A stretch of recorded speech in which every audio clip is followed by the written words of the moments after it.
All right, today we're going to talk about section 2.2, which is more graphs and displays. We had several different types of graphs in section 2.1, so this is going to be some different type of graphs, maybe some you've never done before. We're going to start off with some quantitative data setting this time. So the first one is a stem and leaf plot. Each number is separated into a stem and a leaf. This is similar to a histogram, but it contains all the original data values. So this is an easy way sometimes to sort your data. So if you look at the number 26, it's split where we have the 2 and the 6, making 26. So this is your stem. These are your leaves.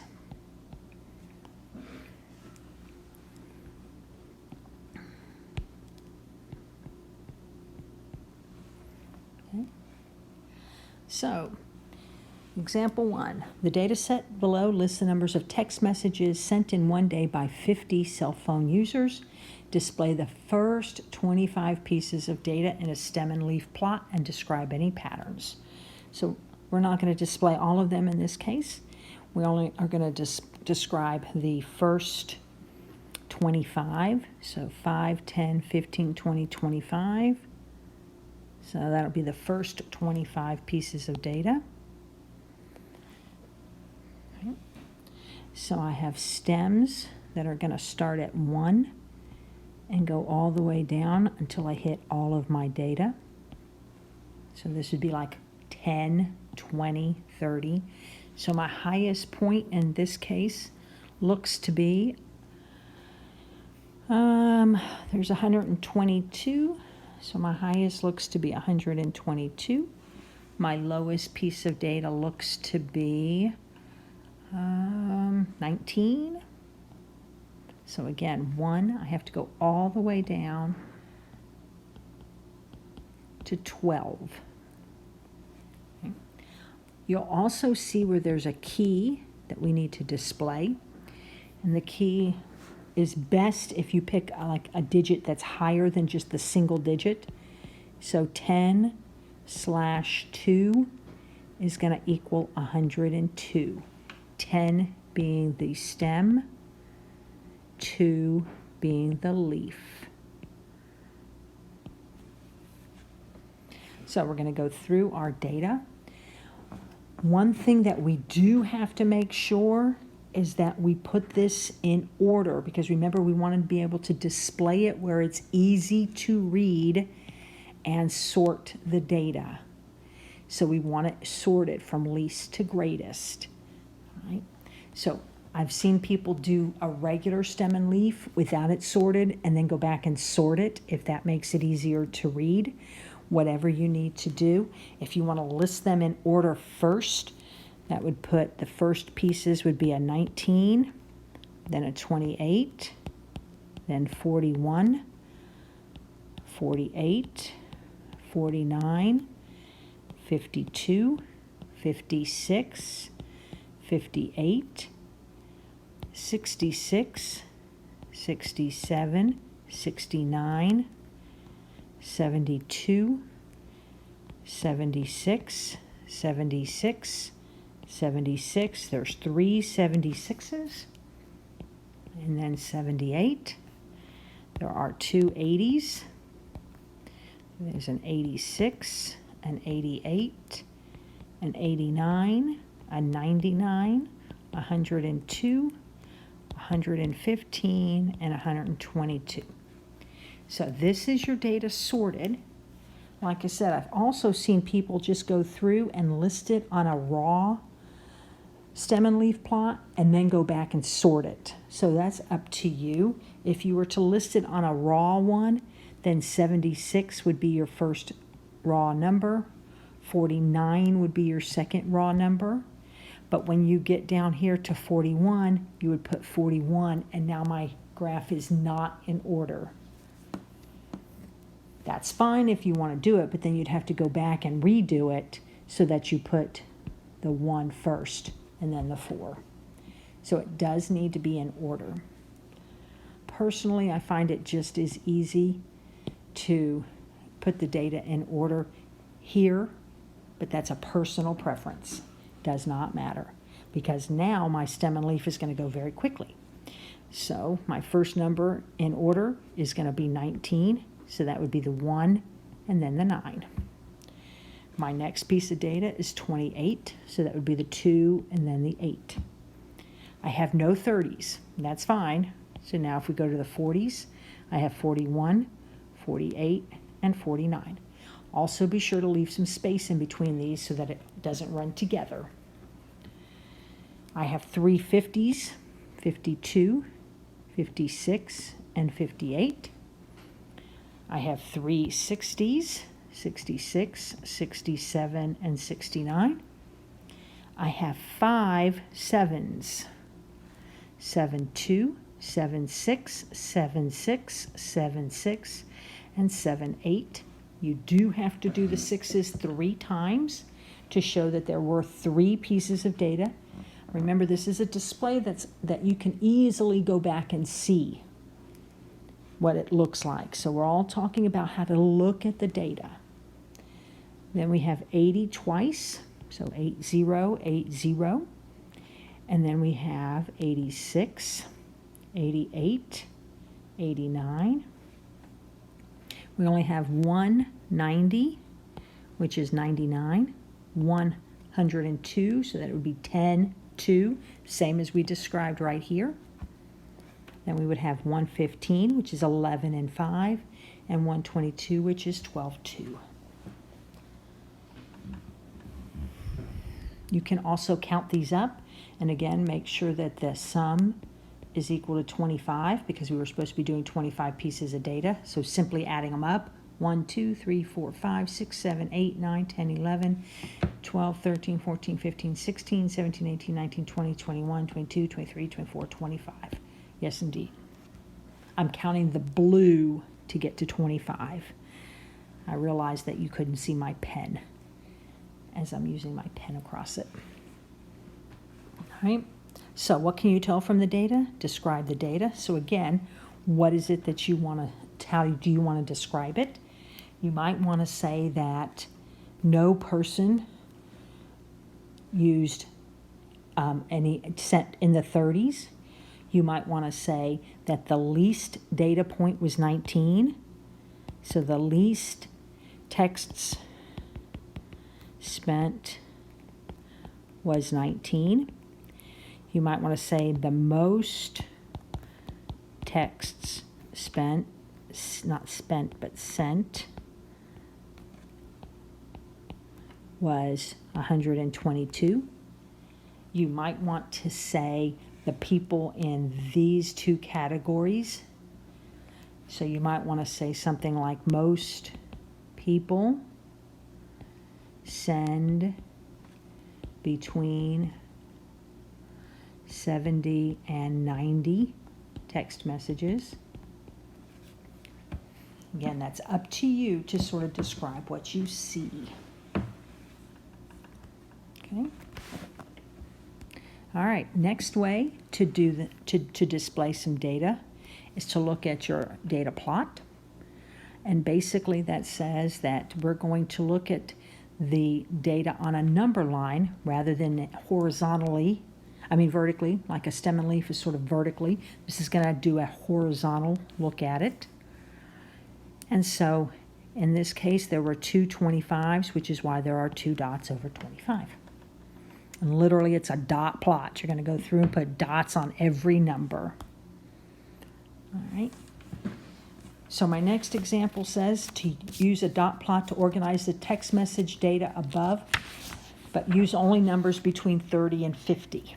And the reason that I'm only going to use numbers between 30 and 50 is because on this number line, if I started at 0 and went all the way to at least 122, I'd have a lot of numbers.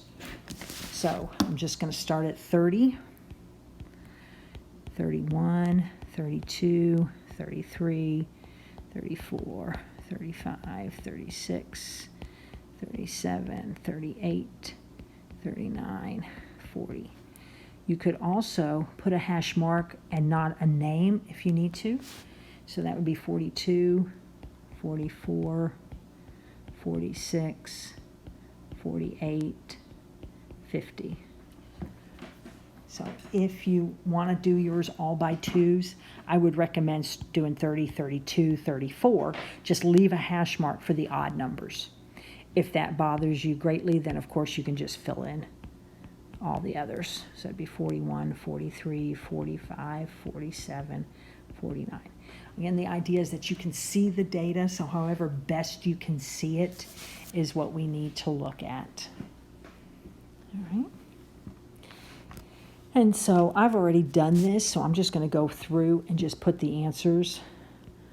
You can go back and double check me if you'd like to. There were 2 30s. There's no 31. There is 1 32. There were 4 people who sent 33 text messages. There was 1 34. There were no 35, 36, 37. There was 1 38. There was 1 39. There was 1 40. 1 41, 1 42, 1 43. No 44, 45, 46, 47. But there was 1 48 and 1 49. Now remember, we were only looking at the numbers between 30 and 50. So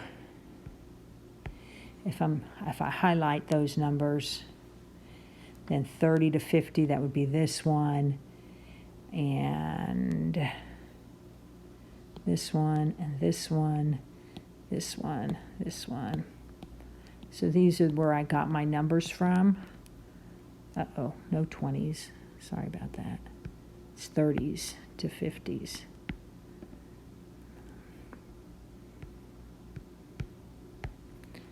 So 30s to 50.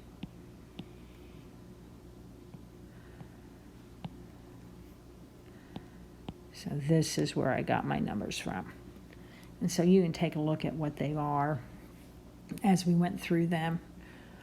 So, and you can see that 33 did show up 4 times. So 33 did show up 4 times. 1, 2, 3, 4. Just again, another way to organize your data. It would have been very hard for me to go from the highest number, which goes all the way up to, looks like 149. So that would have been really hard to do. So what conclusions do you have about this data? Well, again, it might be something like, of the users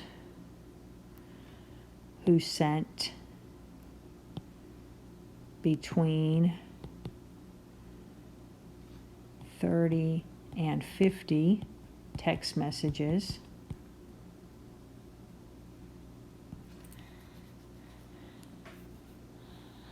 most spent, if I gotta stop saying spent, good grief, most sent 33 messages. You could say that there were none between, so no one sent 35, 36, 37, 44, 45, 46, or 47, or 50 messages. Not sure that tells you anything, but it's certainly an observation. Right? Dot plots aren't all that exciting. All right, so now we have 20 scores here. I'd like you to put them in a stem and leaf plot and on a dot plot.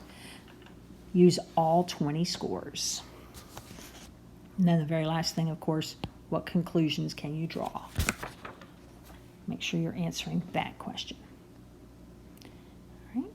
Another qualitative data set, now we're talking qualitative, is a pie chart. You've probably done pie charts before, so this should not be anything new for most of you. So you've probably done that before. It's a convenient way to do qualitative data graphically as percents.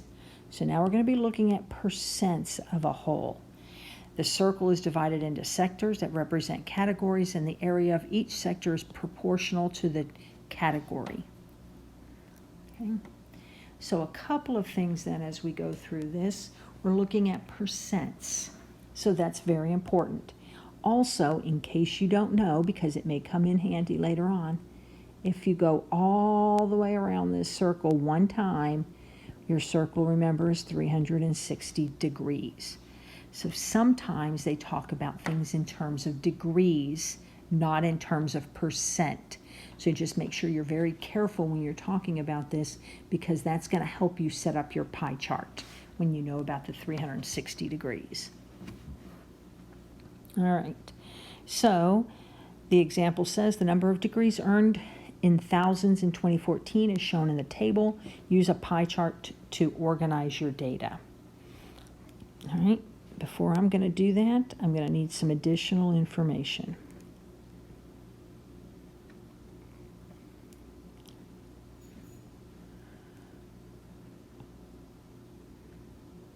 All right, so I'm going to need some additional information. First thing I'm going to have to do is know how many total degrees there were earned. So it didn't tell me in this case, so I'm going to have to add these up. If I add them up, then I get 3,805. Remember, this is in thousands, so that's actually, each one of these numbers is actually in thousands. So 754 is actually 754,000. 178 is actually 178,000. This is actually thousands, so if we add 3 zeros, then it turns out to be 1,003,000.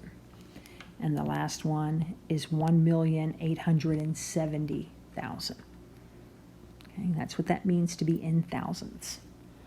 Then I'm going to find the relative frequency, because remember, relative frequency gives me basically a proportion. From that proportion, I'm going to be able to tell the percent, and from that percent then, if I need, I can get the angle. All right? So relative frequency says take this 103, divide it by the total, 3,805.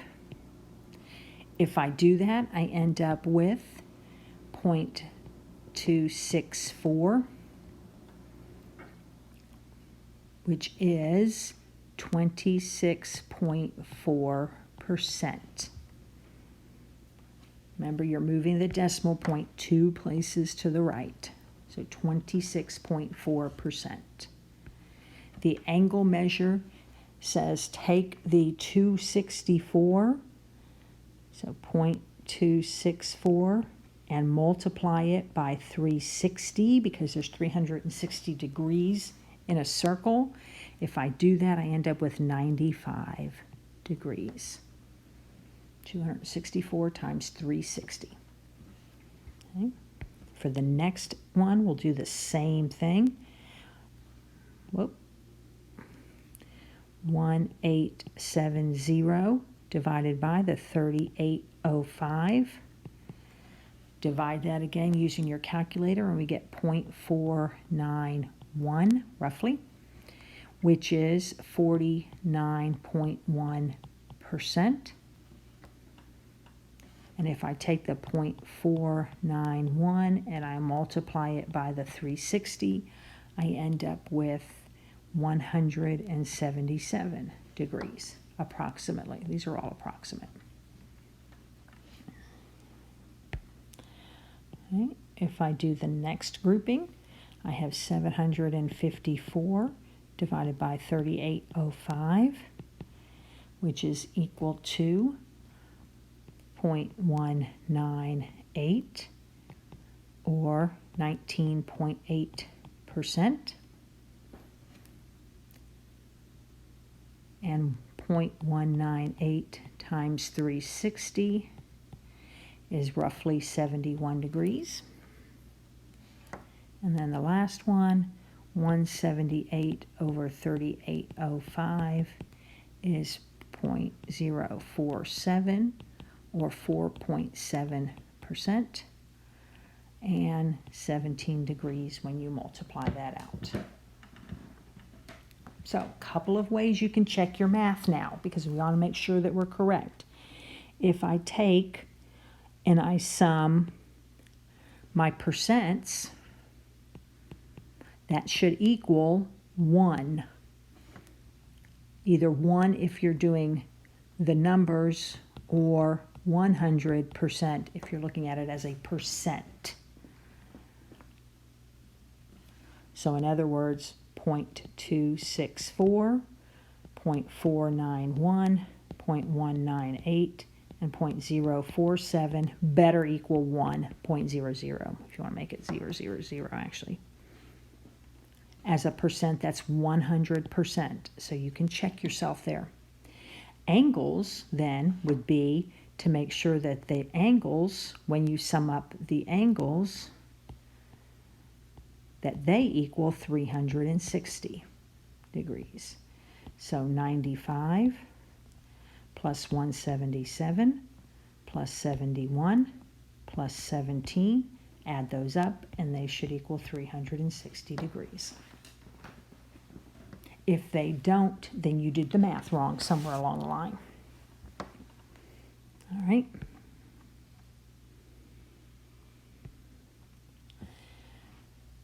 So let's draw our picture. We need a circle. You can either use the degrees or you can use the percents. It doesn't matter. The easiest one to do is to come up with something that's close to an angle measure that you know. So if we look at 177, that's almost 180. It's 49.1% of the circle. That's almost half the circle. Half the circle is 180 degrees, or 50%. So again, you're not getting out a compass, you're not measuring this exactly, but if we do half, this would be bachelor's degrees.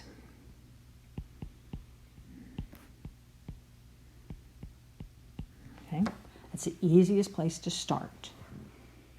All right. Then the next easiest place is probably associate's degrees, because the associate degree is about 26% or 95 degrees. So out of the half that's left, 25% would be straight down the middle. So if you're going to mark it just a little bit, you can make it a little bit different. And this would be associate degrees.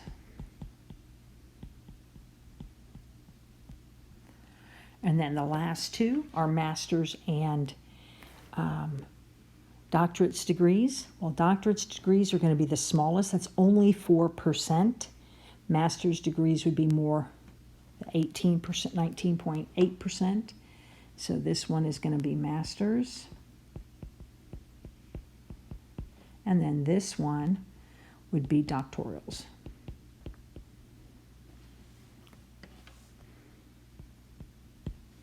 Again, to help make this clearer, if you were doing this for a company presentation, or if you were doing this more professional, a lot of times you would also see the percent with it. So doctoral is going to be 4.7%. Associates is going to be 26.4%. Bachelor's degree is 49.1%. And the master's degree is 19.8%. Make sure that you label all of your graphs that we do. Always have to have a label on them. So don't forget to label what your graph looks like. Okay. The title of this graph also would be degrees conferred.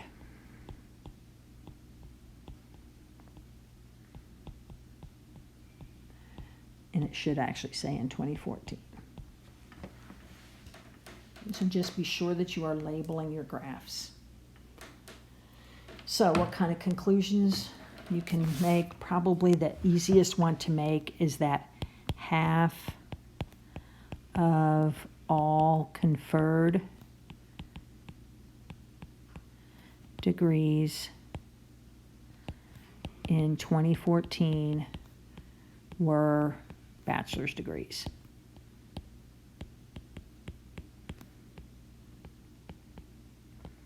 Again, that's not the only conclusion, but it's certainly something that stands out.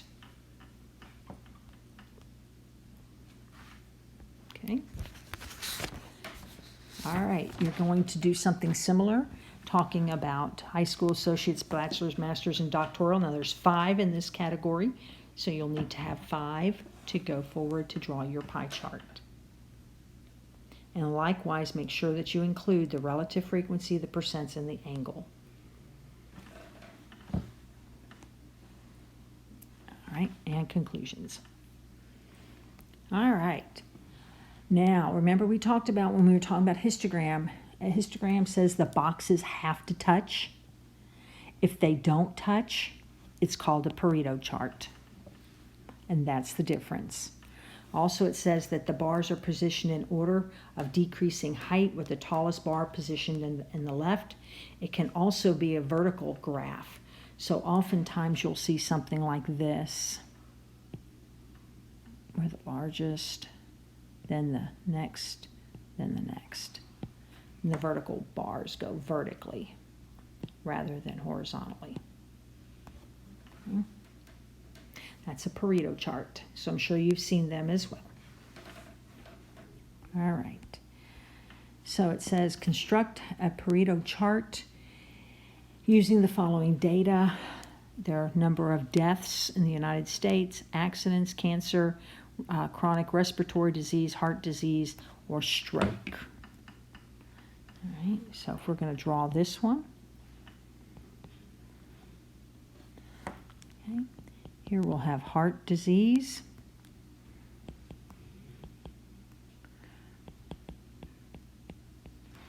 Because it's the highest, remember we're going highest to lowest, so heart disease is first, cancer is second. Third will be chronic respiratory.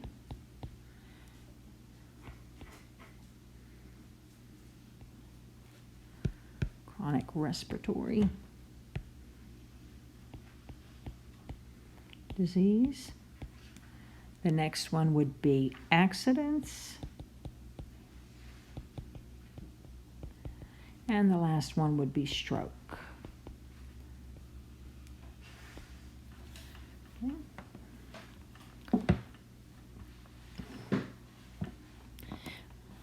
So we're going to do these in thousands. So this first box then would be 100, 200, 300, 400, 500, 600, 700. If you want to do thousands, you'd have to add the 3 zeros at the end of this. Okay, but oftentimes they label it differently. So this would be deaths in thousands. This prevents you from having all that extra information on a chart that sort of squeezes everything together. So, all right. And again, this might be a good one where we are actually putting the information at the top of the bar as well. So heart disease is 614. So it's going to go just above 600. And again, we might want to put 614, 348 on there. Slightly below that at 591. That bar actually is not very straight. Oop, and we're not touching. Let me redraw. All right, the cancer bar is going to start here, and it's going to be just shy of the heart disease. So this would be 591, 699. Respiratory drops then way down to 147. So that's about halfway between 1 and 200. So that's 147, 101. Then we're at 136, which is pretty close. And stroke is at 133, which is very close. So 136, 053, and 133, 103.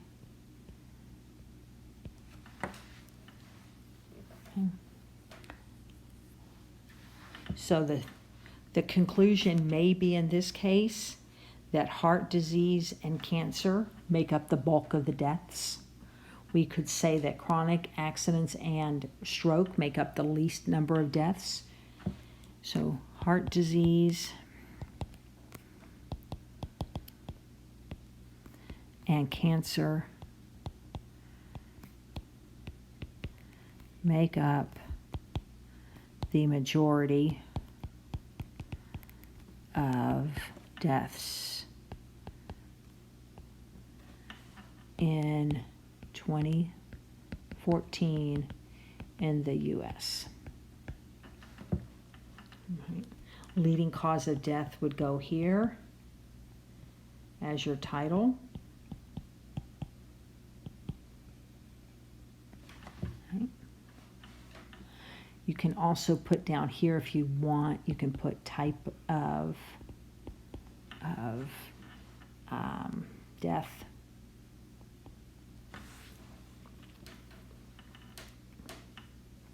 So Pareto charts do not touch like the others do for a histogram.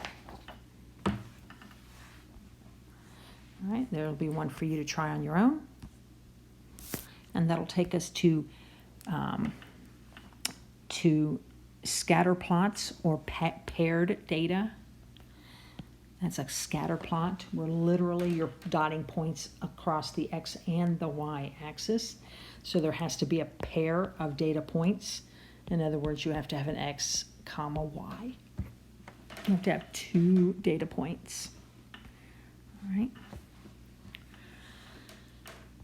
So if you're going to try this one, I'll get it set up for you.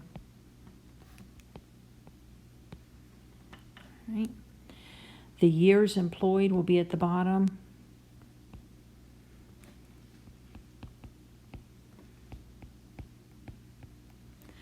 The salary will go here. And so this will be salary versus years. Salary versus years employed. Right. The lowest salary looks to be 31,000. Nope, 28,000. Sorry. That's your lowest. Your highest salary looks to be 50,000. So you want to make sure that when you are doing your salaries that you are putting them at least, say, 10, 20, 30, 40, 50. So these salaries are again in thousands. Years employed, we have to go out to 10 years. So make sure that we're going all the way to 10 years.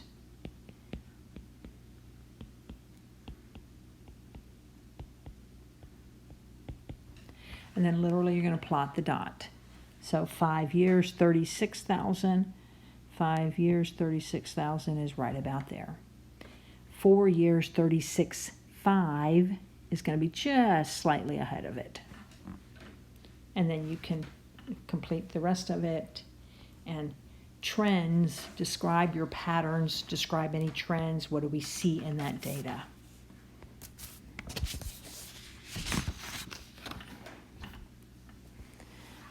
All right. Getting near the end of this section. Time series. The data is composed in quantitative entries taken at regular intervals over a period of time. So this has to do with time rather than, this, like last time it was salary. This we're going to look over years. Okay. So when we do this, our time is going to go on the bottom.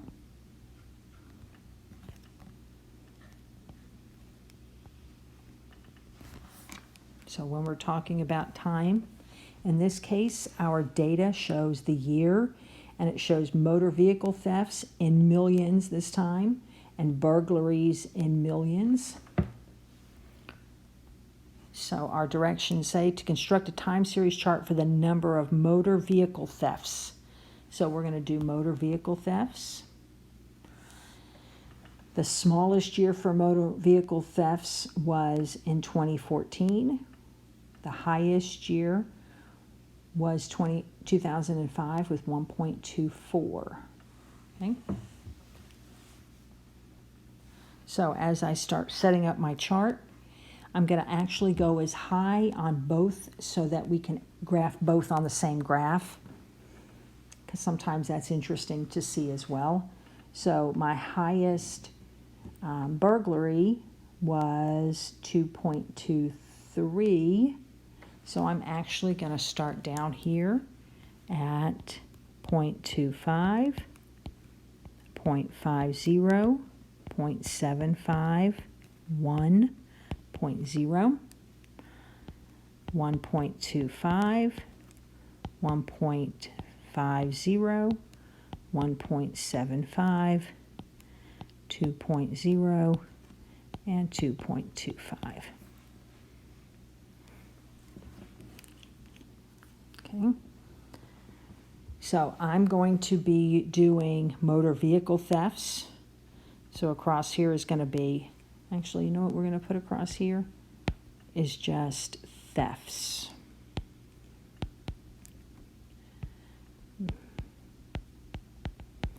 And this time they are in millions.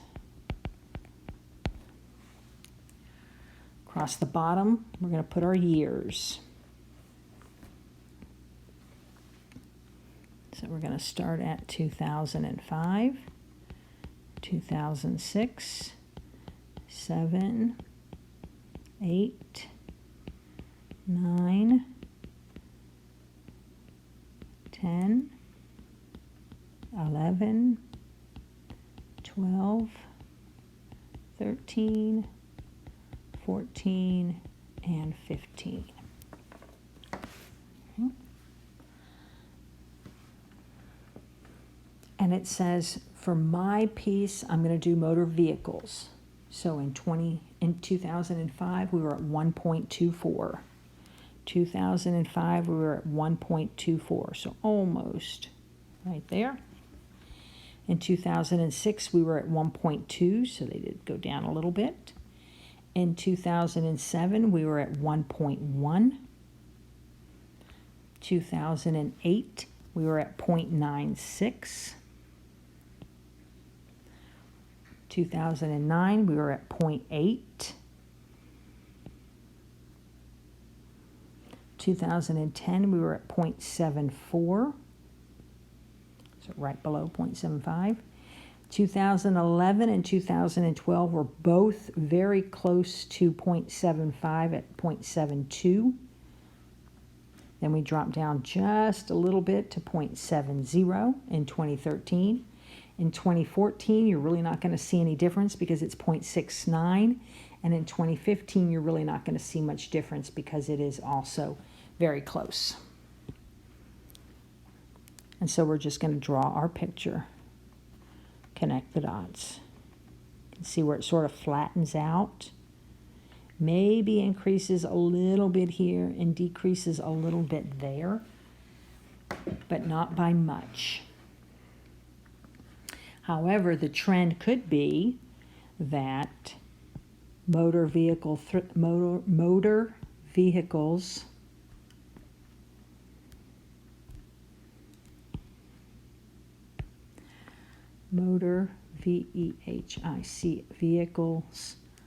motor vehicle thefts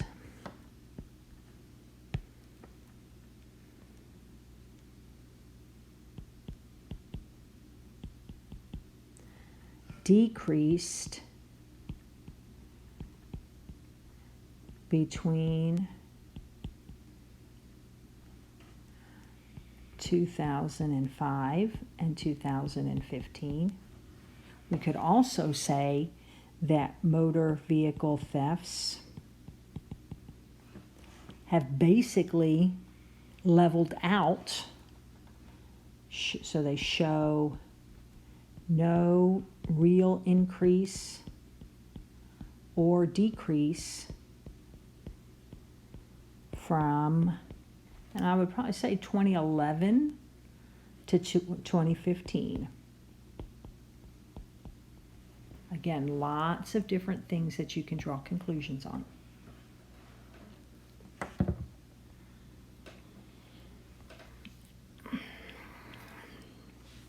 All right. Now, because I want you to add a second time series chart to the graph above using the burglary data, now what I'm going to do is I'm going to label this red graph as motor vehicle thefts, so that when you add your graph to it, on top of it, you'll give it a different name. And that's one of the nice things about doing time series, is you can put multiple things on one graph if it makes sense. Obviously, you wouldn't want to do motor vehicle thefts and maybe car accidents on the same one. That doesn't make a lot of sense. Maybe it does, maybe it doesn't, again. But at least this time we are talking about thefts, motor vehicles versus burglaries. So we can see whether or not things are getting better or worse in burglaries, just like they got a little better in motor vehicle thefts. So add your graph and then tell us any new trends that you see. And that sums up section 2.2.